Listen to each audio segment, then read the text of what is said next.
सेपटे पुलिस और कांग्रेस कर्मी युद्ध समय एपटे किछि कर्मी पुलिस गाड़ी पछपटे पेट्रोल पकाई जालिले गाड़ी। ड्राइवर गाड़ी रे थिले पछपटरू हुतु हुतु होई जलिला गाड़ी। निया लगाई दौड़ी पळैथिले कर्मी। सेपटे पुलिस कर पानी वर्षा एपटे कर्मी कर निया वर्षा। पूरा भुवनेश्वर कोकुआ भयरे नारी को न्याय देवाकू कांग्रेस अंटा भिड़ी बसीथिला। पुलिस को लाठीचार्ज देखि हठात आसी रागरे पुलिस गाड़ी रे निया लगाइथिले किछि लोक। से गाड़ी रे बसीथिबा ड्राइवर कर थिला एही भली किछि प्रतिक्रिया।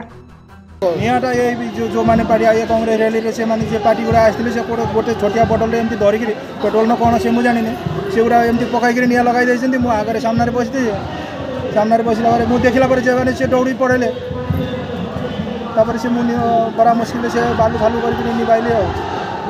एभली भाव में बराबर टक्कर संघर्ष चलीथिला कांग्रेस और पुलिस मध्य ता मझिरे घटीथिला एपरि एक घटना जहाँ कैमेरा रे कैद होइथिला।